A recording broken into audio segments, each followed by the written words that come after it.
Thanks for joining me for this Met Office 10-day trends recorded on the World Meteorological Day, a sunny World Meteorological Day across the UK. And if you're enjoying the spring sunshine, I have good news and bad news. The good news is that it's set to last certainly for the rest of this week thanks to high pressure. It's been around for a few days and it's now moving back across the UK, sitting right overhead through Friday, Saturday and Sunday. Weather fronts at times dancing close to the far north of Scotland, but generally high pressure bringing plenty more sunshine. And it will continue to be pretty warm, certainly by day. Temperatures are not going to change too much as we run through the next few days as the high pressure ebbs its way in. Again, close to these weather fronts, some colder air does try and move in, and eventually, by the time we get to Monday, signs of colder air are pushing southwards across the Northern Isles.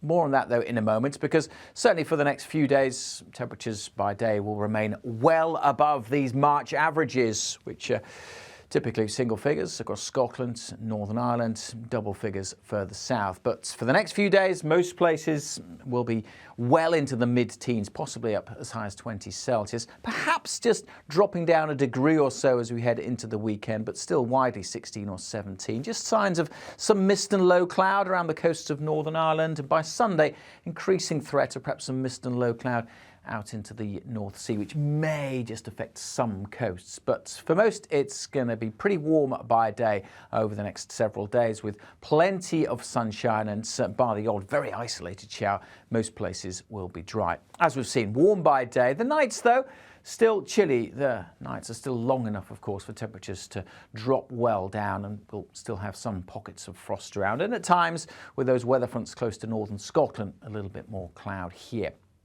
What about into next week? Well, certainly it looks like we'll start largely still dry and bright. High pressure hanging on Monday. But as we saw earlier, the cold air is just threatening to push a little bit further south by Monday. Now, this is the Met Office computer model. Obviously, for these longer range forecasts, we look at many computer models, and they are showing some differences by the time we get to Monday. The main theme remains the same, that we are expecting things to turn colder.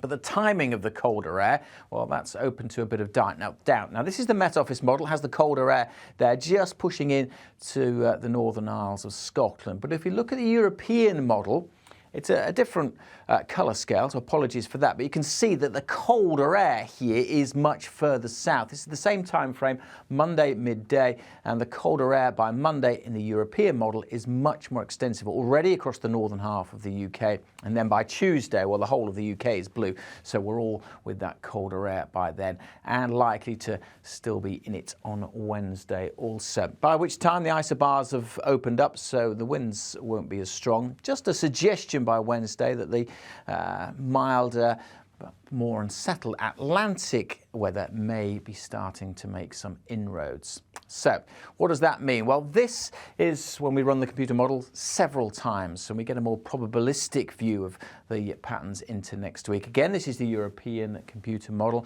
Now, this is the meridional trend, which is basically telling us whether northerly or southerly winds are most likely to dominate. Southerly being red on the chart and northerly being blue. The dates going forward along the top there, and the previous computer model runs down the side here. Now, what we can see from this is that red will dominate. So we've got a southerly airflow for the next couple of days at least. And then as the high pressure is sitting right over us through Friday and the weekend, it's neither northerly nor southerly, which is why it's green. But then that's reasonably strong suggestion and reasonably consistent here going back in time that through Monday and Tuesday we are going to see a switch to that northerly wind bringing the cooler air further south across the UK. So we are expecting that switch. Could it be Monday? Could it be Tuesday? Well, it depends on where you live and depends on the exact timing. But it does look as if we are going to be turning colder as we go through into next week. And eventually we'll lose the high pressure as well. This is showing that pressure trends, the percentages from 0 up to 100, where red is high pressure and blue is low pressure.